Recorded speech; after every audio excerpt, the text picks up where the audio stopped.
Welcome everyone to our fourth panel for this afternoon, Education Panel 4, Imperatives for Digital Transformation in Education. After a fruitful discussion on the challenges and opportunities that lie ahead of us, it is now time to delve deeper into certain issues and understand how they are being reformed. The digital wave for education has almost happened overnight. In the wake of the global pandemic, which has rendered our brick and mortar structures obsolete, online education has come to our rescue. As a pioneer in digital transformation, IBM has taken steps towards gamification of digital learning courses available on its Skills Build platform. While COVID has catalyzed the movement into action, sustainability, acceptability, and accessibility of digital education still remain issues that we are grappling with. Digital education not only requires technological infrastructure, but onboarding of all concerned stakeholders such as students, teachers, parents, industry, and the government. It is the synergy between these stakeholders that can make a digital education a reality. So join us as we discuss what the imperatives are for digital transformation in education. To moderate this discussion, I would like to introduce Mr. Vinod Karate, CEO and founder of the Teacher App. Mr. Vinod has developed Teacher App to explore how best to leverage the MOOC technology to improve continuous learning opportunity for teachers in government and budget private schools. Prior to this, he was the founding member and director at STIR Education, where he supported STIR's vision to build a global network of teacher changemakers. Mr. Karate, thank you for joining us today. Our first panelist for this session is Mr. S.D. Shibulal, co-founder of Infosys and founder of Shiksha Lokam. Mr. Shibulal co-founded Infosys in 1981 and led the company in different capacities since its inception. Driven by his passion for education, he incorporated Shiksha Lokam, an education leadership development platform, in 2016. Mr. Shibulal, pleasure to have you with us today. Our next panelist for the discussion is Ms. Bani Pental Dhawan, Head of the Education, India and South Asia for Google Cloud India. Ms. Dhawan has been with Google for over 10 years, and her focus is to enable a large ecosystem that impacts learning outcomes through Google's products and platforms. With over 19 years of experience, she has spearheaded many programs at Google that impact student learning and teacher development. Ms. Dhawan, a pleasure to have you today. Next, I'd like to introduce Mr. Amit Goyal, Business Head Southeast Asia for edX, the world's largest non-profit e-learning portal. Prior to edX, he used to head education solution business for Samsung India and has launched various education mobility products, the likes of what we see as a Baiju app today. He's also known as the man behind launching the world's cheapest tablet PC, Akash, as commissioned by the Government of India. Mr. Goyal, absolute delight to have you today. Our third panelist for the evening is Ms. Garima Babbar, Head Programs for Education and Skill Development, South Asia for Adobe. Ms. Babbar has a rich experience of 20 years in the field of education and skill development. She works extensively on policies and programs for K-12 and higher education to help develop new age skills for students. Ms. Babbar, thank you for joining us. And finally, our last panelist for this discussion is Mr. Anant Rao, Chairman for SkillPro, an e-learning solution provider. SkillPro's solution MPowerO enables educational institutes to deliver e-learning to their students. He is a serial entrepreneur with 20 plus years of experience in technology and education sector. Mr. Rao, a pleasure to have you here today. Before we begin this panel, we would like to remind all the attendees that in case they have any queries, they should please redirect themselves to the Q&A function of the webinar. Mr. Karati, over to you now. Thanks, Yamini, and welcome all the viewers who are joining us live. We would love to kind of give you a peekaboo about this peculiar problem that the education sector per se is facing. All industries are going through tremendous stress and uncertainty given the pandemic. But what the education sector going through is slightly more unique, very difficult to even understand. The way I see it, an entire generation, all children who are born between 2003 to 2014 are suddenly being subjected to an enormous, sacrificial situation in a way that all estimates show that each of those kids are attending school in some form of other, are going to miss out at least 100 to 150 days of face-to-face instruction in the couple of years to come. That's a rough estimation. And all of you can imagine that in your schooling life, if you miss 150 to 200 instruction days, that's a huge gap to fill. And unfortunately, a lot of these kids don't have voice. They're not choosing this, right? We've suddenly decided that this entire generation have to make that sacrifice to save the older people in the civilization, and it is imperative that we deliberate a little to see how do we ensure that the sacrifice that these kids are making, they don't have to pay a huge price in the times to come once normalcy hit, because the loss of instruction time is something that's very, very complicated to fill.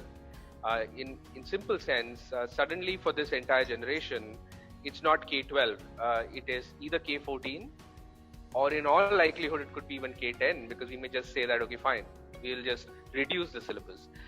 It's a very, very complicated problem, and I have a fairly interesting set of people coming from different the diverse background who have a different view on education and skilling and use of technology to deliberate this little issue.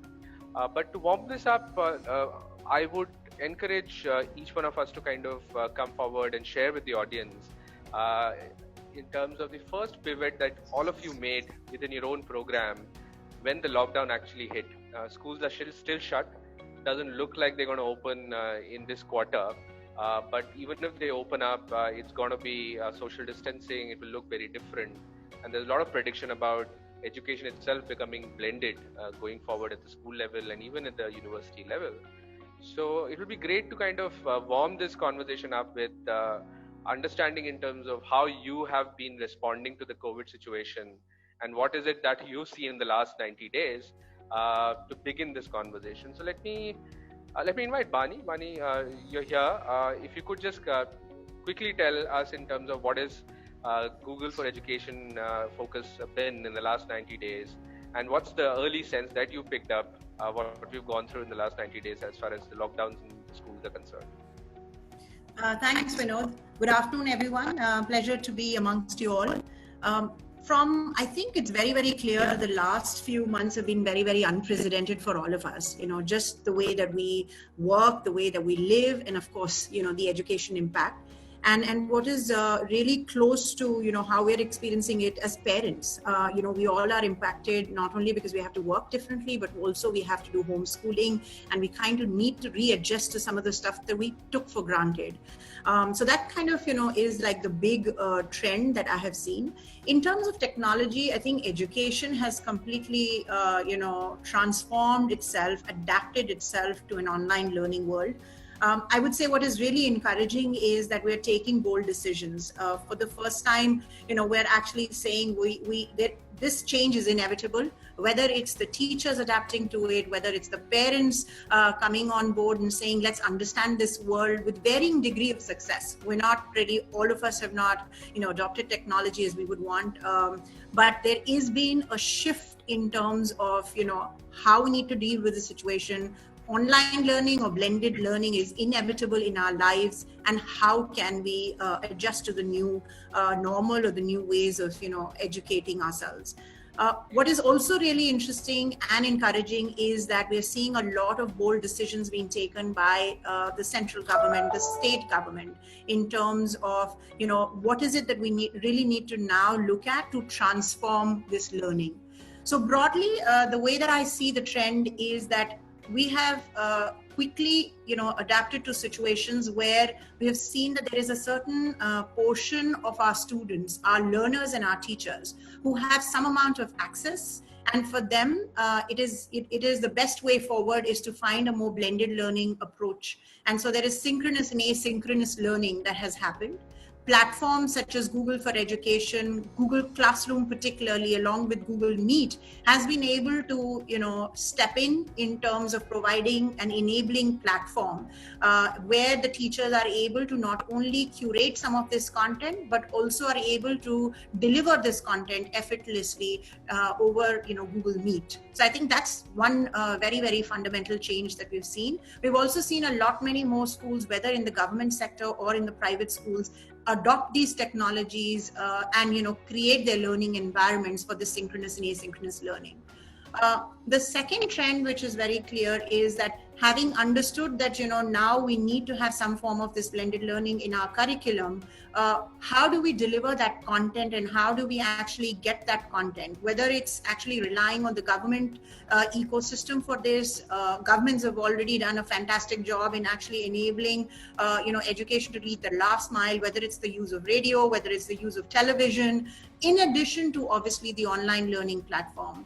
So the intent is to reach out to the furthest child and enable some form of community learning or some form of individual learning, whatever the access parameters are. So that's again very, very encouraging as a trend.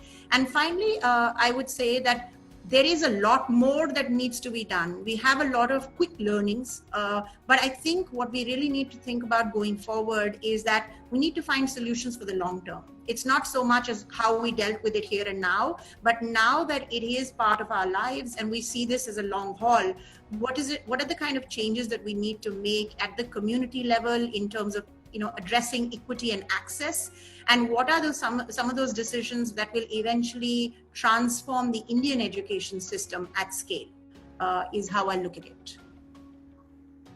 So thanks for that, Bani. I think we will dwell a little deeper onto a couple of issues that you've pointed out.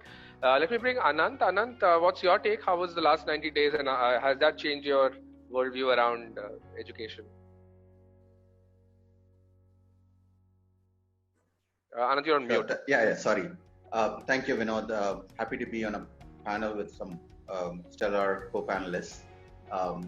So just to give you a quick intro about Empowero, which is our EdTech platform for enabling e-learning for education institutions. So whether it's a college, school, a training institute, it's about essentially enabling them to go e-learning. So that's what we. Now, as far as I think, if you look at the post-COVID, the first month we heard, we'll wait for lockdown to go away. And I'm talking about educational institutions and how they were responding, right? We were waiting for lockdown to go away and then, we'll be back in action.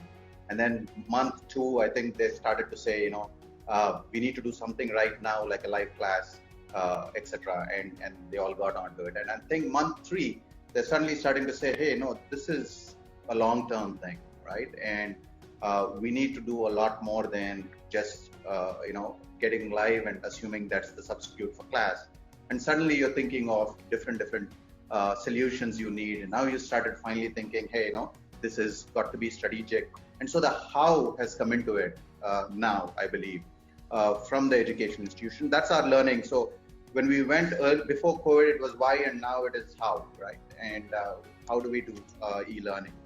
So we've seen a good amount of that, and I believe that there is a few fundamental pillars, to e-learning, which I'm sure a lot of us will agree on. But my view of that is that one, of course, you need live teaching and you need asynchronous learning, and asynchronous learning is probably very critical. That will continue post-COVID, and it's not a COVID time kind of scenario, which means literally a student is logging in any time and doing self-paced learning. And that content coming from the institution let me say, monitored by the teacher and given to the student in a convenient way, right? And I believe that like now movies are watched 90% on the mobile. Education is going to happen as much on the mobile. And of course, I'm talking about outside of the classroom. And even when things go back to normal, outside of the classroom, we believe that mobile would be the primary device for student learning. And I'm sure we'll get into how everybody gets to that point. But that's important where there's watching, and second pillar, I believe, is one, of course, the delivery of the learning to the students' mobile in a consumable way. That is one. Second, I think, is good digital content. And I believe that significant investments are going to be made in creating good digital content. There is already, I think, fairly good digital content for certain areas like K-12. There's good content out there. But I believe a lot more investments will start to get made in the digital content world. The other pillar, I think, is teachers. Teachers are whole stressed out in this whole situation, and solutions and technologies have to make their life easier. And I think that's probably the key, is that they have a solution that's easy for them to use, that allows them to deliver content, that allows them to leverage existing content and sort of do the blended learning with ease. and that is fundamental, I believe, to teachers delivering good content. But one thing I would say to the teachers is that I don't think you should wait for lockdown to go down and schools to reopen. You should start getting on the technology, because adoption by the teacher is critical, and your teaching career will have e-learning embedded in it, and you should get on that very, very quickly. The other thing is the analytics of what the student is doing, right? When you're in a class, you're monitoring the student, you're watching him, and you're able to take corrective action based on questions, etc. Now, in a let me say, in an e-learning world, they're learning at their own environment. Of course, you're doing live teaching, but also in an asynchronous world, they're watching videos, they're watching animations, the interactive content, tests are being done offline in a self-paced. And you need to watch all of this and how they're doing in each of that and how they're scoring in each of these in order to take the corrective action that you did take while you were in the classroom learning, right?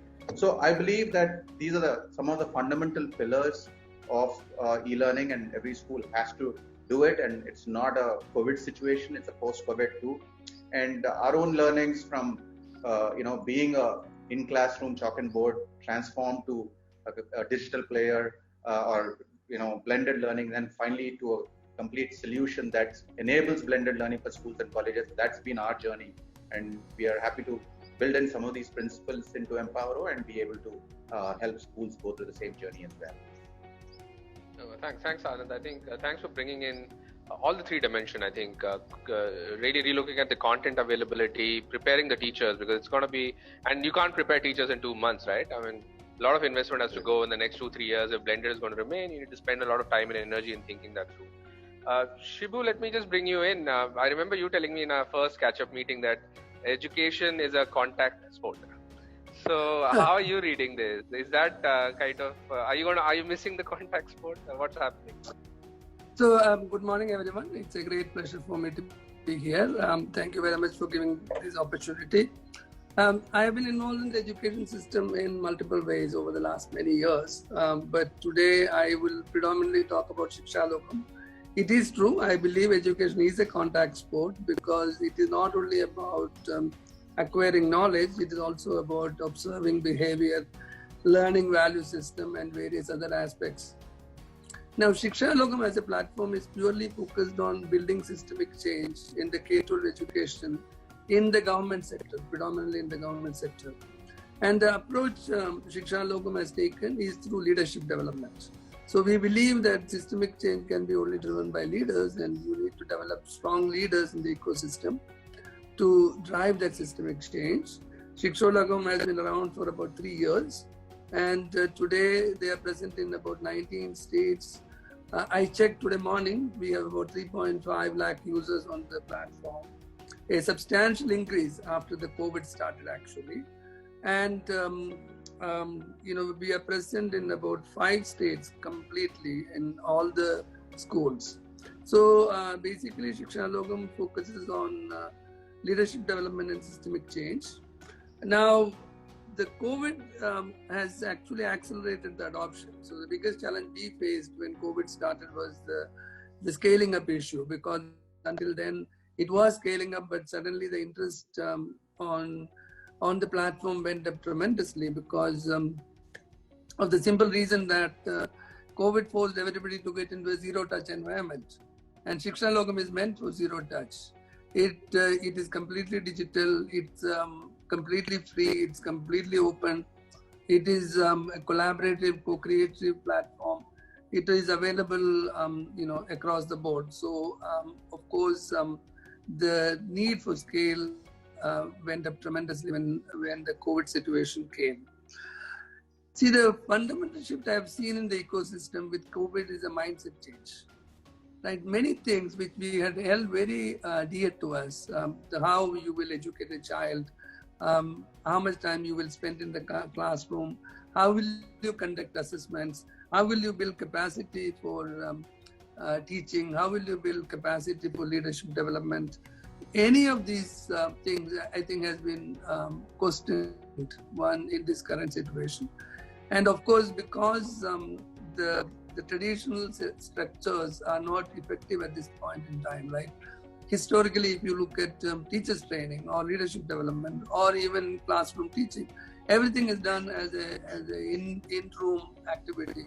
Whereas today, I think everybody has become open to doing a lot more digital, lot more collaborative work. I will end by saying one thing on the content.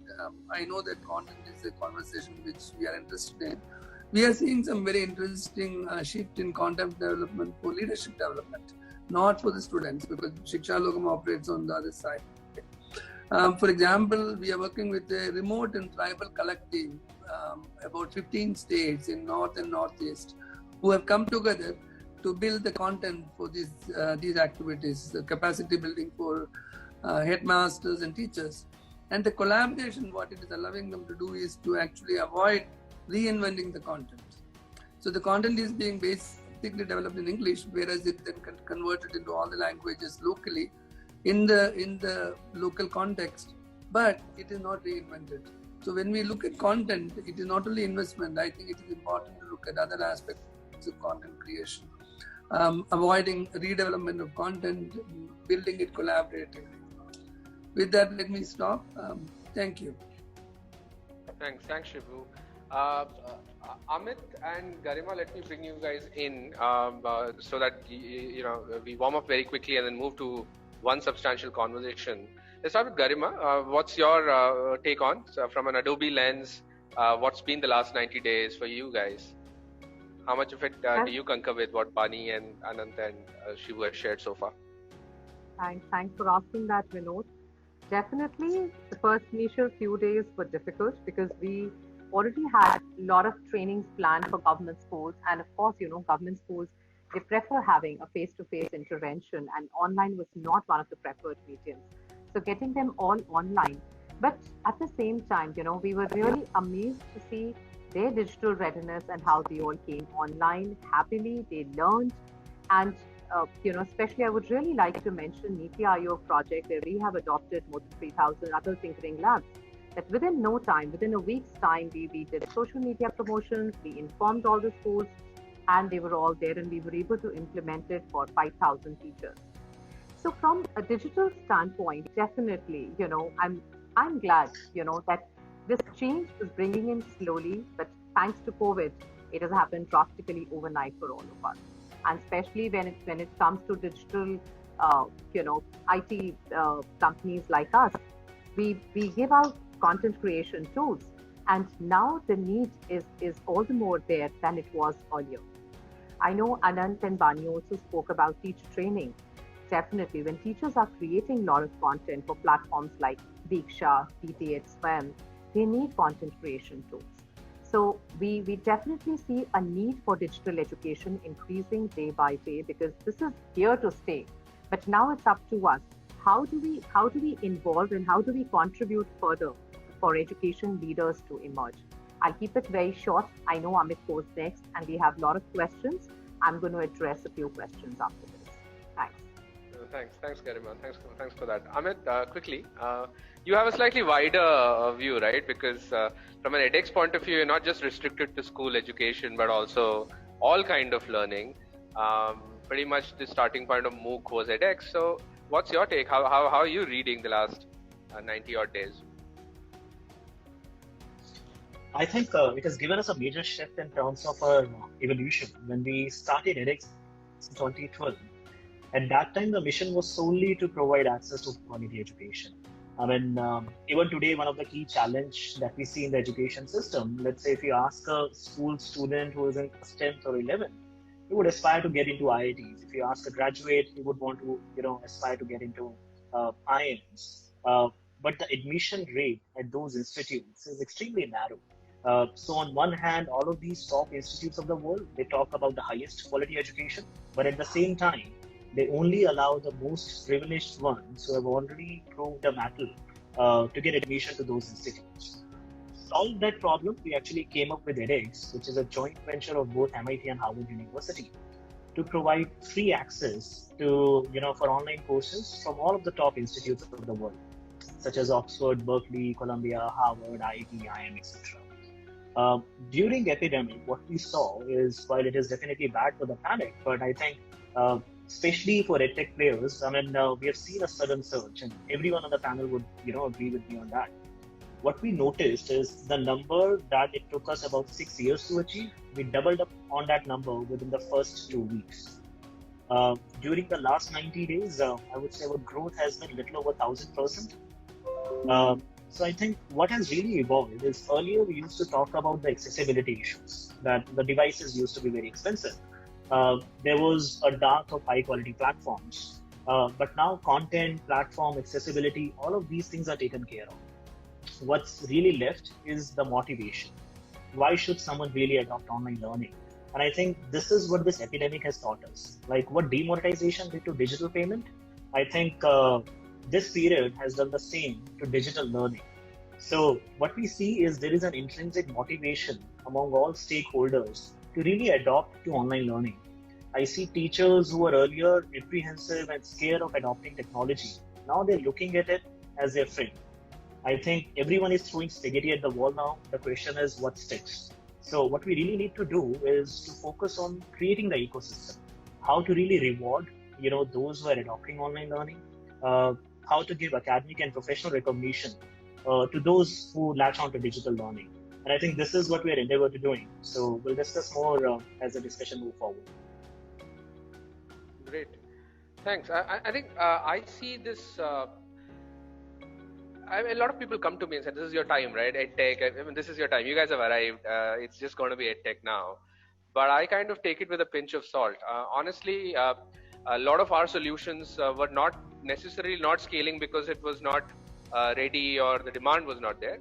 There are fundamental challenges in designing an EdTech solution to solve different issues that we're looking at, either whether it's K-12 education or what Shibu's team is looking at school leaders in India in government schools.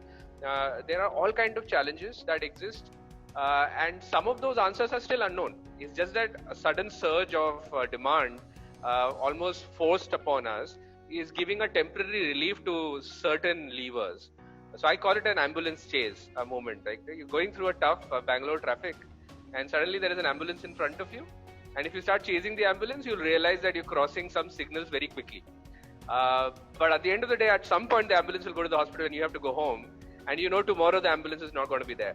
So it is that kind of a moment that suddenly, because of this situation where schools are locked down, some of our distribution numbers are looking extremely pretty. Like what Amit said, it's a similar experience that we had. The numbers that we clocked in the last 2 years we have doubled that in the last 4 weeks. But some of these fundamental challenges of distribution, thinking through content and designing platforms have not necessarily changed, and it is not going to change. But the demand for our solutions to hit the market is extremely high now. So keeping that in mind, I think I would love to kind of get your opinion on, if you just break it down, usually there is a focus on content creation. There are different strategies. So either you curate existing content, you translate existing content, or you just deploy your own content, or you build a community of practice which is creating content. Then obviously you have to build a platform, which is again, it's not that easy. You need to really think through distribution and your content and design your platform. Most platforms are designed for an asynchronous delivery, but now live delivery is also something that is in demand. So we'll have to think through that. And lastly, distribution, right? Having content and platform is not enough. You need to have a very clear distribution strategy which enables that marriage between the content and the learner so that the impact happens. My observation is that pre-COVID, the tilt was more towards distribution and platform in terms of time spent, money spent, and less perhaps on content. And I'm just putting my neck out and saying that probably that's going to shift drastically. Anand talked about it briefly, that we have to rethink content a little now. Are you guys sensing that? What's the sense in terms of, is that shift almost preeminent, that if you're going to spend 100 rupees, a majority of that will now go on content, and then maybe on distribution, then maybe on platform. What's your take? Is the tilt already happening, and you guys see that happen in the next 15 to 18 months? Let's start with Amit. What's your sense? I think you work very closely with a lot of multiple content creators which are universities. Are you seeing that shift now? So I think we realized it, ever since our inception. So there are two parts of our offering. talking about the platform. So we have spent about $100 million of our own money to create a truly world-class learning platform. And in order to continuously enhance it, we have made it open source. As your organization is also using OpenEdX, which is constantly, being improvised by different players around the world. So we are leveraging the same technology. So we're pretty content in terms of our platform accessibility and the learning acceptance. Talking about content, as I said, we realized it a long time ago that maybe in future people will not pay for the content, right? So we don't charge anything to access the content. Ever since we started edX and until now, and even in the future, anything you want to learn from any top institute of the world, just go to the platform. Learning is absolutely free. However, for edtech players to sustain themselves, they need to come through with indirect ways of monetization and sustainability. What edX is doing is we're charging for the certifications, we are charging for the progress report, and from enterprises, we are charging for the analytics, integration, and those services. But having said that, the content always remains free. So, and I think moving forward, the same thing is going to happen. We are working with different established around the world, such as NIIT, Pearson, who has invested heavily in creating their brick and mortar setup.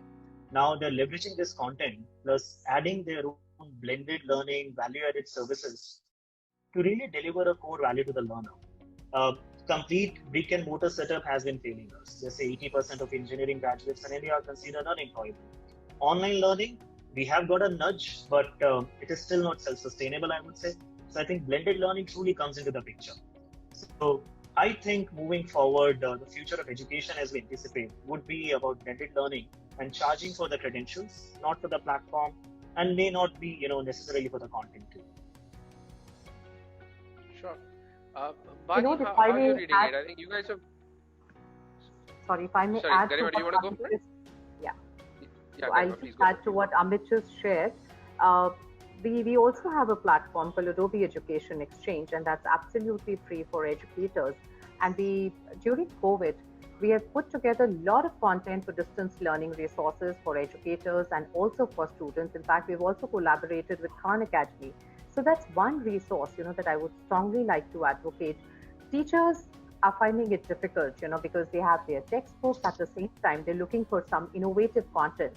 So as providers for content creation tools, we are also providing them supporting material that you use our tools, use the material that you have, so that we are able to be involved in their education pedagogies and how they can upskill themselves and improve the education quality which they're trying to, deliver. Another thing that I'd like to add, something that's a point, to ponder for all of us. And this is something that CBSE is grappling with at this point of time, that while we are talking about content, we are talking about digital platforms, we are talking about, a lot of platforms where collaborative learning is happening, but what about assessments? And we are going away from rote learning. We will not have pen and paper assessments. So this is where, on an advocacy standpoint and policies for government, I can really see a lot of shift that's happening from pen and paper. They are really moving away from that, and they are incorporating digital as one of the mediums of assessments, which is a very welcome change from a government perspective. You're also kind of unique because you also, from Adobe, kind of dish out an authoring tool called Captivate, which is again a very critical piece of creating any kind of content ecosystem. What's your take? Are people now lining up to learn how to use it, or is that going to change? Because that's one thing that we need to think through. That if you want a large ecosystem of content creators, a lot of these content creators need to be ready. They should understand authoring tools. They should understand production processes. How are you reading that changing in the coming years? Now that if blended has to happen, a lot of teachers have to create content so that asynchronous can happen. How are you reading that? I'll probably divide it into two parts. From an education standpoint for teachers and students, I would strongly advocate Creative Cloud. So we have a subsidized offering for Creative Cloud for education, and we have, seen a tremendous increase in demand and in terms of usage as well. And that's one thing that we are working along with teachers, with various state governments, with a lot of private schools. We train teachers on how to use these tools like Photoshop, InDesign, Dreamweaver, Rush. They can create their own content in terms of creating newsletters, creating video applications. They can record their voices and communicate messages to the students. And on the usage, from a student perspective, again, of course, the demand is definitely, increased tenfold. But at the same time, it's important for us to understand that, if you look at no two students have the same potential. So it's important for students to really have that creativity, collaboration, critical thinking, and most importantly, they should be able to communicate their ideas through visual presentations. And that is something that we are working with a lot of schools, a lot of higher ed institutions. Coming back to your point, Vinod, where you talked about Captivate. Captivate is a fantastic content creation tool, and a lot of higher ed institutions, a lot of skill development institutions are using it extensively to create professional content. So that is how I would actually divide our tools and applications for education. Bani, obviously Google spent a lot of time and energy in developing a lot of vernacular content, whether it is through Pratham Books, us, even the Bolo app that you developed. So how are you seeing that, the balance between platform and content? Is that something that you guys are deliberating, that's something that you have to think through? And more pointed question, the biggest challenge, for example, right now for state governments is they know there's no two ways. They have to create their own content, but there is no way they know how to measure the quality of a content, right? It's your word versus my word, and everybody will be saying my content is good. How do I know which content is good? Are there standards? Are some thinking emerging from your end in that space, and how do you think about that? Yeah, so good question, Vinod. I think I'd like to step back a bit on, kind of thinking about the kind of transformation that we've seen and what is really a sustainable transformation model. I think about it, and would like to answer it like that. I believe that there are certain pillars that we will have to think through, and one of those would be content. But I would say that, when we're thinking transformation, when we're thinking of making this model more sustainable as a blended learning long-term model, we'll have to think about, fundamentals like what are our learning goals and how are we defining that success when, for a particular organization or for a particular state. So I would say that's one very important pillar that needs more thought and purpose. The second is the use of technology itself to do that, whether it's on delivering content, whether it's on creation of content, whether it's access to that content, and what's the most efficient way so that it is provided as a more democratized environment. So the way that we look at it is that the platform should be scalable, it should be free of cost, and that's what we are attempting to do with Google for Education offering as well. That G Suite for Education is provided free of cost. There is unlimited drive storage, so the teacher can actually record some of these sessions. She can co-develop some of these sessions and deliver learning in a more synchronous and asynchronous way. So those are some of the things. And in the technology bucket, I would also say there is a role for platform, there is a role for content, and then there is a role for devices and access as well. Each of them are in varied degrees of success in India. It's not an either or, it's about how do we actually understand the need for each of our unique states or unique demographics and make sure that each of these is in equilibrium. Also will add that this pillar of technology is an enabler. It doesn't solve the solution, it adds to the solution. It complements and gives the kind of sustainability that we're looking for. And finally, what I believe is really important when we're thinking through and debating on content and how it's going to be developed and delivered is how are we moving and aligning communities. Teacher training is one example. As Google also, we are obviously, very, very invested in it. We've already announced that 1 million partnership, 1 million teacher training partnership with CBSE. We're developing content with, your organization, with CSF, and as Google.org. Over a period of years, we've actually made a lot of investments in that space. We also are aware that along with teacher training, we need to have students who will be familiar with digital citizenship and are comfortable in that environment and are actively participating in that environment. And finally, the stakeholders like IT administrators, government stakeholders, and parents are also very important. So I would say when we think content, we also need to understand that how are we addressing some of these unique needs and not just about curriculum-led content. On content specifically, to address your question, we see, the need for YouTube content to be easy, accessible across various modes. So one of the partnerships that we're doing is we are investing a lot in local language content, both across our platform like Google Classroom and G Suite, but also across YouTube. Bolo has been able to take one element of learning that we want to impact in terms of is that a signal for all of us? So definitely Bolo solves one spectrum in terms of language literacy. But over to you, back Vinod, for the next set. Yeah. So no, thanks. I think I can see the signal that we're running out of time. It's been intense. Let's shift gears very quickly to kind of bring in some aspects of this access difficulty, right? So when we are talking about all these solutions, a lot of complexities, but one big challenge that we're staring, especially in India, is a large number of our children who are right now stuck at home do not have access to devices, right? So there are a significant amount of children who are on the wrong side of the digital divide. They probably are getting maybe 20 minutes or 30 minutes of screen time a day, compared to a lot of privileged children who have their own devices to kind of transition reasonably smoothly. Even that transition is questionable, right? How much of it is learning, how much of it is just engagement, and how will it transition to blending? But a lot of our children who typically go to government schools are not even getting this basic continuity in engagement right now, and hence a lot of socio-emotional development is being a challenge for them, and a lot of stress, and they're going to miss out a lot in terms of instruction time. How are we looking at it? Shibu, you've been working very closely with state governments. What are your thoughts? And I'm sure we'll have to cut down. It has to be a very quick answer because we have to quickly wrap this as we approach the time. What's your Yes. So we see challenges in almost all the aspects of connectivity. It is about device, it is about connectivity, bandwidth, cost of data, all of those things.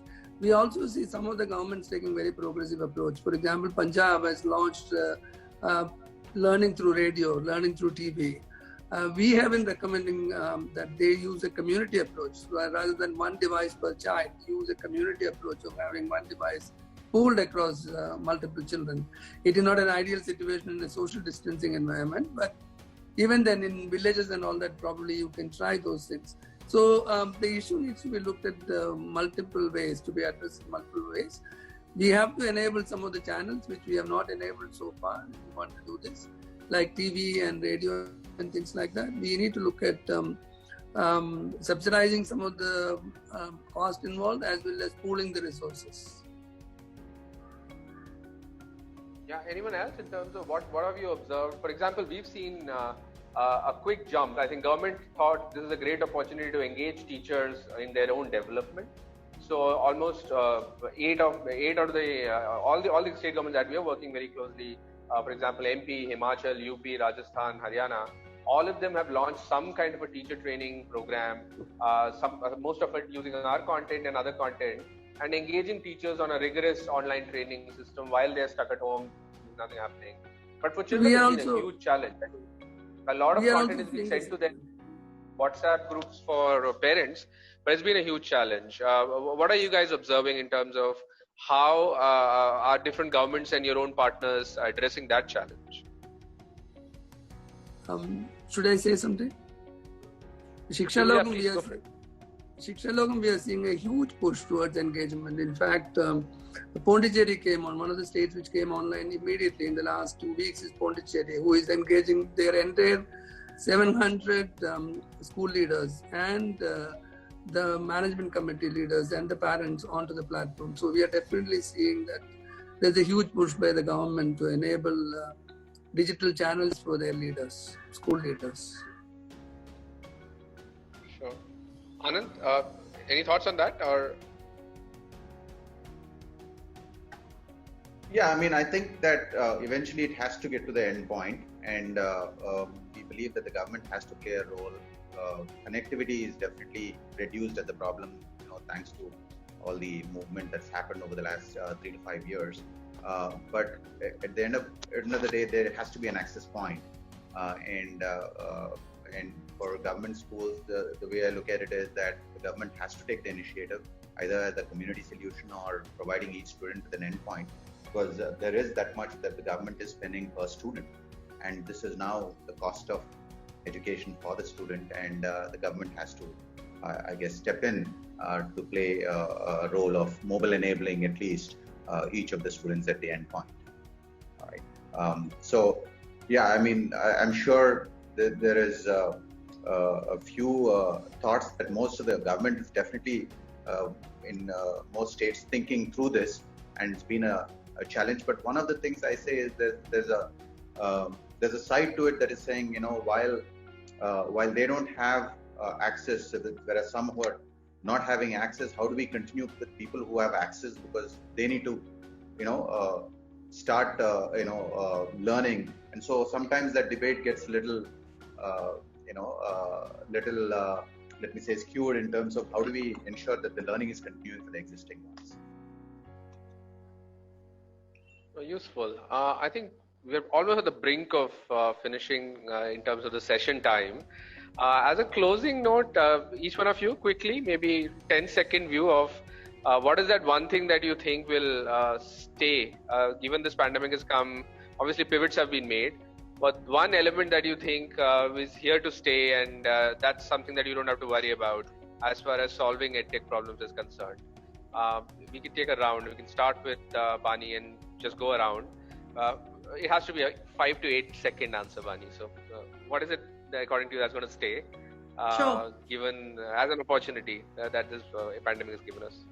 Yes, so absolutely agree that blended learning is here to stay. What we really we need to do collectively is to have a massive change management plan. We need to partner with government on that. We need to involve teachers. We need to enable teachers. We need to get the students on board. We need to solve for equity and access. And we definitely need the parents to be onboarded so that they are comfortable with this environment. Yeah, Garima, what's here to stay according to you? Which is Well, a positive that will sustain. Blended, again, because yes, as we can see the numbers of pandemic going up, we really don't want to take chances with our kids, with our students. So number one, definitely training of teachers, upskilling teachers.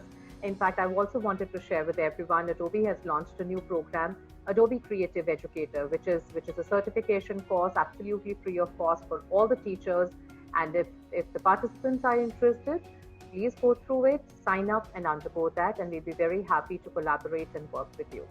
Number two, students need to have these tools, so while they're learning from home, I think it's important we give them these tools so that they can continue their journey of creativity and digital literacy while, learning from home as well. So these are the two things that I would like to highlight today. Yeah. Anand, 5-second answer.